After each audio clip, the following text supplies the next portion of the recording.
My boyfriend bragged to all my friends about how he runs me in bed, so I ran away from that relationship, but now I just found out all my friends were lying so I'd hook up with one of them.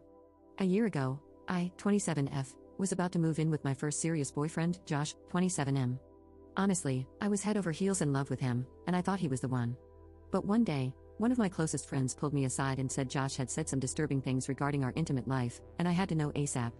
Apparently, Josh had shown them a very explicit photo of me on his phone when he was drunk at a party. 5 or 6 more of my friends corroborated the story and told me that Josh also talked in extreme detail about our under-the-sheets action while showing the photo. It was sickeningly detailed. This did not sound at all like Josh, and when I asked him what was going on, he denied everything. He eventually got very angry and started calling all of my friends liars. At one point, he showed up at my place while some of them were visiting, and things got a little physical. It was a very strange turn of events in my life. Josh seemed so worked up, and all of my close friends were calling him a liar. Josh did have photos of me on his phone, of course, since I was the one who sent them to him, but I never thought for a second that he would betray me like that. I was heartbroken. I trusted my friends and broke up with Josh. I felt like there was a giant pit in my stomach, and I felt like I needed to throw up. Josh begged me to believe him. He started tearing up, nearly punched the wall, and left angrily. I was really grossed out at the time and felt super conflicted.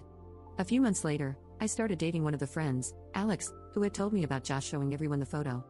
All of my friends were pushing me to date Alex at the time. We didn't really sync, and it didn't last more than a few months, but we remained friends of sorts. Then today, another friend sent me a message saying he just wanted to get something off his chest. The story about Josh wasn't true. They were really trying to get me to date Alex, so they made up that story about Josh, and since there were so many people vouching for the same story, they knew I would obviously believe them. After talking to a few of the other people, including Alex, it all came out that they were lying. It was this massively orchestrated BS event that totally changed my life forever. Apparently, they hated Josh and thought he was bad for me and a jerk. What the actual hell, that is my decision to make, not theirs. I'm shaking right now. I cried in the office bathroom for about 2 hours afterward. I loved Josh so much. We were planning a life together. And I've been friends with that group since high school. I feel so betrayed. I guess I'm supposed to stop talking to my friends, right? I cannot possibly come back from this and still talk to them, can I? This basically nukes my group of friends, but how could I ever even look at them again? Also, I need closure with Josh, but I'm not sure if I'm even allowed to contact him after what I did. Should I call him? Should I unblock him on Facebook and message him? What do I do? Update 1. Even though everyone seemed to think this was a terrible idea, I sent Josh an email on Friday. I copied it here. Josh, I don't know if you are still connected to anyone on Facebook, but if you are, you probably already know why I am sending this. I know it is totally unfair and selfish to contact you, but I cannot imagine going through the rest of my life without apologizing. So, before I say a bunch of embarrassing things, more than anything, I want to say that I am sorry I did not trust you. I am sorry I let other people decide our relationship. I am sorry for what I put you through. But I figure this might be my only chance to say this, so here comes the really lame, embarrassing stuff. I spent the past day thinking about the past year, where I would be if I had believed you, what my life would be like. Would we be engaged? Would we be married? I'm not over you. I want to try again.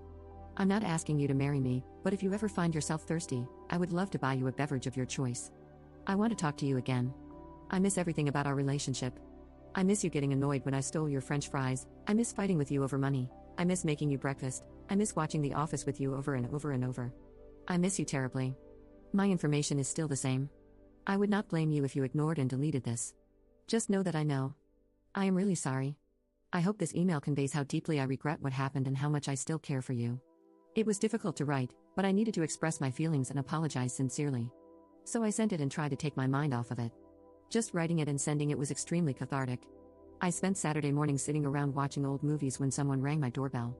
Assuming it was Amazon, I ignored it and waited for the delivery driver to leave so that I could sneak out and grab the package. Maybe TMI, but I was in my bathrobe. After a minute or two, I walked over to the door and looked through the peephole. It was Josh, just standing there. Obviously, my heart leapt into my throat. I had been compulsively checking my phone for a response, but I was not expecting something like that. Everything in my house, including me, was pretty disheveled. I cracked the door, smiled, said hi, and told him that I had to get dressed really quick. What a terrible interaction. So I ran around my place throwing stuff into corners, pulled my hair back, found something to wear, and went back to the door. He said, "I'm here for that beverage." I only had OJ and water, which was also pretty embarrassing, but Josh stuck around anyway. He didn't ask many questions. I started to talk about the photo incident, but he said he didn't really care to talk about it. We both know all of the details now. The conversation eventually grew a bit aimless, and we were just talking like old times. It was wonderful. He asked if I was hungry. I wasn't really, but of course, I said I was. We went to a nearby burger place that we used to go to all the time. He did ask whether or not I had dated Alex. He didn't seem too upset by my answer. I asked him if he had dated anyone. He had a 6-month relationship in the interim.